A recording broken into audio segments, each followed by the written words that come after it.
What's up everyone? Welcome back to the channel. Today we have a very special video, and this one was actually inspired by one of our amazing subscribers right here from Jamaica. They reached out with their DIY solar setup, a 10 kilowatt SRNE hybrid inverter and 16 630 watt solar panels, and asked me to help them design the complete system properly. So today we're going to use their real numbers, their real equipment, and walk through the entire system from scratch. Whether you're just getting started with solar or you've already bought some equipment and want to make sure everything is connected correctly and safely, this video is for you. We're going to cover everything: how to size your solar strings, DC wiring, AC wiring, how to safely switch between grid power and your solar inverter, and a complete step-by-step wiring walkthrough.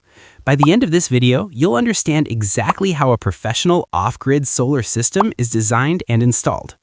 So grab a pen and paper, hit that like button, and let's get into it. Before we touch a single wire, we need to understand our equipment. Think of this like reading the ingredients before you start cooking. If you skip this step, you could damage your equipment, or worse, create a fire hazard. Let's start with our solar panels. Our subscriber is using 16 630 watt panels, and every panel comes with what's called a spec sheet. This is basically the panel's report card. Let me break down the important numbers for you. First, 630 watts. That's the power this panel produces under perfect laboratory conditions. In real life, especially in Jamaica's heat, you'll get slightly less, but we'll talk about that later. Next, VMP, which stands for voltage at maximum power. Ours is 41.02 volts. Think of voltage like water pressure in a pipe. This is the pressure the panel pushes at when it's working its hardest. Then we have IMP, current at maximum power, 15.36 amps. If voltage is pressure, current is the flow of water through that pipe. Together, voltage times current gives you your watts.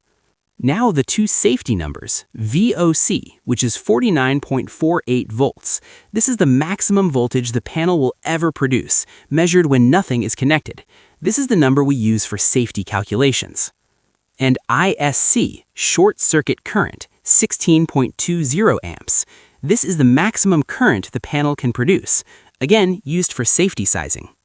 Now let's look at our inverter, the SRNE 10 kilowatt hybrid. This is the brain of the entire system.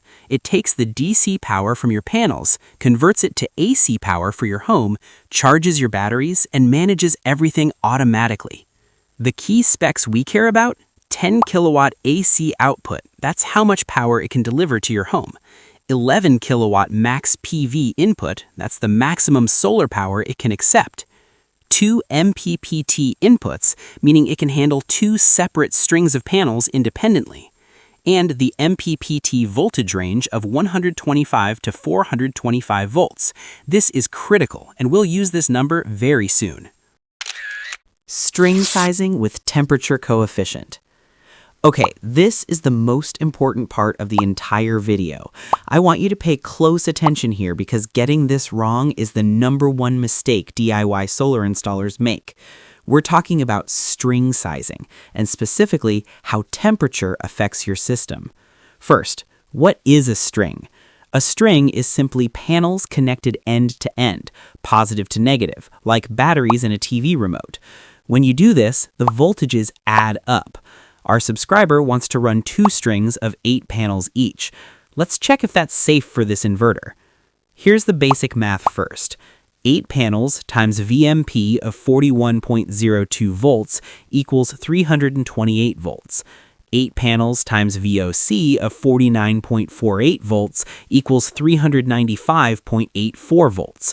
Both of those numbers sit between 125 and 425 volts, so on paper, we're good. But, and this is a big but, we're in Jamaica. The temperature swings here matter enormously. Here's why. Solar panels behave differently in the cold versus the heat. When panels get cold, like early morning before sunrise, the voltage actually goes up. When they get hot, like midday in Jamaica, the voltage goes down. This is called the temperature coefficient of voltage. Most 630 watt panels have a temperature coefficient of VOC around -0.29% per degree Celsius.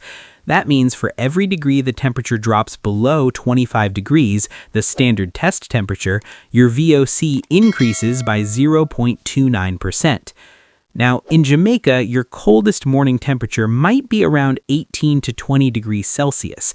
Let's use 18 degrees to be safe. Here's the calculation step by step. Step 1. Find the temperature difference. 25 degrees minus 18 degrees equals 7 degrees. Step 2. Calculate the voltage increase per panel. 49.48 volts times 0.29% times 7 degrees equals 1.005 volts extra per panel. Step 3. New cold weather VOC per panel. 49.48 plus 1.005 equals 50.48 volts. Step 4. Multiply by 8 panels. 50.48 times 8 equals 403.87 volts. That is still under 425 volts, so our 8-panel string is safe even on the coldest morning in Jamaica. If that number had gone above 425 volts, we would have had to drop to 7 panels per string to protect the inverter. Now let's check the hot side too, because Jamaica gets seriously hot. Your panels sitting on a rooftop could reach 65 to 70 degrees Celsius on a hot afternoon. Let's use 65 degrees. Step 1. Temperature difference above 25 degrees. 65 minus 25 equals 40 degrees. Step 2. Voltage drop per panel. 41.02 volts times 0.29% times 40 degrees equals 4.76 volts drop. Step 3. New hot weather VMP per panel. 41.02 minus 4.76 equals 36.26 volts. Step 4. Multiply by 8 panels. 36.26 times 8 equals 290 volts. 290 volts is still above our minimum MPPT voltage of 125 volts, so even at peak heat, the inverter will still track and produce power efficiently. Our 8-panel string passes both the cold test and the hot test. DC distribution. Now that we know our strings are correctly sized, we need to talk about the DC side of the system, everything between your solar panels and your inverter. DC stands for direct current. This is the raw power coming straight from your panels. The first component is your combiner box. Think of this like a traffic intersection.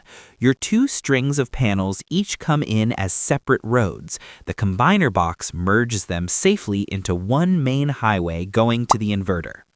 Inside the combiner box, you'll have string fuses, one for each positive wire coming in. Our strings produce a maximum of 16.20 amps each. The standard rule is to multiply ISC by 1.56, so 16.20 times 1.56 equals 25.27 amps. We round up to a 30 amp fuse for each string. You also need a DC disconnect switch. This is a safety switch that lets you cut all power from the panels to the inverter instantly. This is critical for maintenance and for emergencies. It must be rated for DC voltage. Never use an AC breaker on the DC side. They are not the same thing. For wire sizing on the DC side, between your panels and inverter, you want to use proper PV-rated solar cable. For our current of 16.20 amps per string, 6 mm squared PV wire is appropriate for Jamaica's temperatures.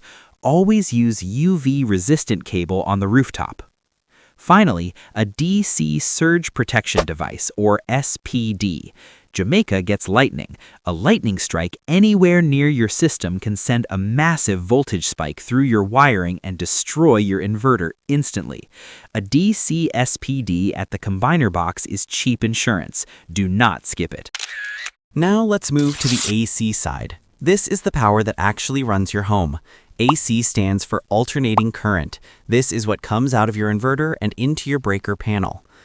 Our SRNE inverter outputs 120 by 240 volt split phase, which is the standard for Jamaica and the Caribbean. That means you have two live lines, line 1 and line 2, each at 120 volts, and together they give you 240 volts for your heavy appliances like air conditioners, stoves, and water pumps. From the inverter AC output, the first thing you hit is your main AC breaker. This should be rated at the inverter's maximum output current. At 10 kilowatts and 240 volts, that's roughly 41.6 amps, so we use a 50 amp double pole breaker. Then you have your AC distribution panel, your breaker box. For a system this size, a 24-space or larger panel is recommended. You want to separate your critical loads, fridge, lights, medical equipment, and internet, from your non-critical loads like entertainment systems and extra appliances. This gives you control when battery is low. Don't forget your AC surge protection device on the output side as well, protecting your home appliances from any spikes coming through the system. Manual changeover switch. What is a manual changeover switch? Let me explain exactly what this switch does and why it is the most important safety device in your entire solar installation. A manual changeover switch is a double throw switch, meaning it can only ever connect one power source to your home at a time. It has two positions and two positions only. Position 1 is grid, position 2 is solar. There is no position where both are connected together. That is the whole point of this device. Think of it like a light switch in your house. It is either up or down. It cannot be both at the same time. The changeover switch works exactly the same way. It is either on grid or on solar, never both. How the switch protects your inverter during maintenance. Here is a real-world scenario. Imagine your inverter shows a fault code one morning. You need to reset it or check the connections. What do you do? Step 1. Flip the changeover switch to position 1, grid. Your home immediately switches to grid power. Your family does not lose electricity. Nobody knows anything happened. Step 2. Now you can safely switch off your inverter, disconnect it, check the wiring, update the firmware, replace a component, whatever needs doing. The inverter is completely isolated from your home loads because the changeover switch has redirected the house to grid power. Step 3. Once the inverter is fixed and running again, you flip back to position 2, solar, and you are back on free solar power. Simple, safe, professional. This is exactly how professional solar installations are designed. The changeover switch is not just a safety device, it is your maintenance bypass. It gives you full control over your power source at any time without ever putting your family in the dark or putting utility workers at risk. Complete system wiring step by step. All right, this is the moment we've been building towards. We're going to walk through the complete system wiring from panels all the way to your wall sockets, step by step. Follow along with the diagram on screen. Step 1. Panels to combiner box. Starting on the rooftop, each string of 8 panels is wired in series, positive of panel 1 to negative of panel 2, and so on down the line.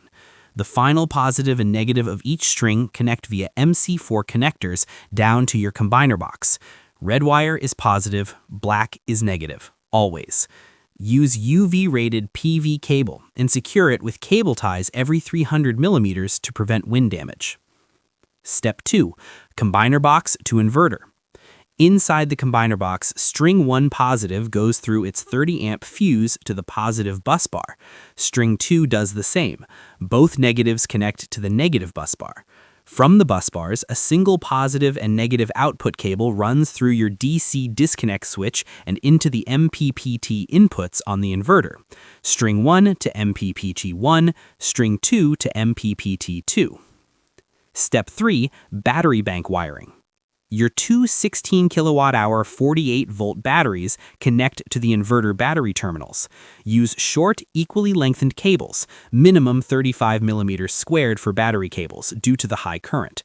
Each battery should have its own inline fuse as close to the battery terminal as possible. Connect batteries in parallel to maintain 48 volts and double your capacity to 32 kilowatt-hours total. Step 4. Inverter AC output. From the inverter AC output terminals, run your 3-core cable, line 1, line 2, and neutral to your 50-amp double-pole breaker. This breaker feeds directly into your changeover switch's inverter input terminals. Step 5. Changeover switch. The changeover switch has 3 sets of terminals. Grid input, this is where your incoming JPS supply connects. Inverter input, this is where your inverter AC output connects. Output, this feeds your main distribution panel. Neutral and ground bars connect through as continuous conductors. Step 6. Distribution panel. From the changeover output, feed your main distribution panel. Install your critical load circuits on the top breakers. Label them clearly: fridge, lights, internet, fan. Non-critical loads below: TV, extra outlets. This organization will save you when managing battery levels. Step 7. Grounding. Drive a copper ground rod at least 1.8 meters into the earth near your inverter location. Connect a 6 mm squared green or bare copper wire from the rod to your system ground bar. All metal enclosures, combiner box, DC disconnect, inverter chassis, distribution panel must bond to this ground. This is your safety net against electrical faults and lightning. Step 8. Pre-commissioning checks. Before you energize anything, do these checks. Number 1. Verify DC polarity with a multimeter before connecting to the inverter. Reversed polarity will destroy your inverter instantly. Number 2, check that the changeover switch is in the solar position. Number 3, confirm all fuses and breakers are installed. Number 4, turn on the inverter per the manufacturer's startup sequence in the SRNE manual. Number 5, check the inverter display for any fault codes. If everything reads normal, congratulations, your system is live.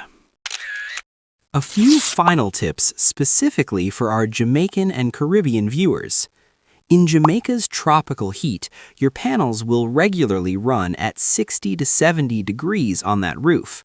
This reduces output by around 10 to 15% compared to what the spec sheet says. That's completely normal. Design with it in mind. For hurricane preparedness, make sure every panel is mounted with hurricane-rated racking and bolted into structural roof members, not just into roof sheeting. Every roof penetration must be properly sealed and flashed. And regarding JPS, Jamaica Public Service, if you ever plan to feed power back into the grid in future, you'll need to go through their net metering application process. For now, with a manual changeover switch, you are operating legally in island mode, fully disconnected from the grid when on solar. And that's a wrap on the complete beginner's guide to designing and wiring your DIY off-grid solar system. Huge shout out to our subscriber in Jamaica for sharing their system details and inspiring this video. Drop your system specs in the comments below. I read every single one. If this video helped you, smash that like button and share it with someone planning a solar install. Subscribe if you haven't already. We have more deep dive solar content coming every week. Until next time, stay powered up.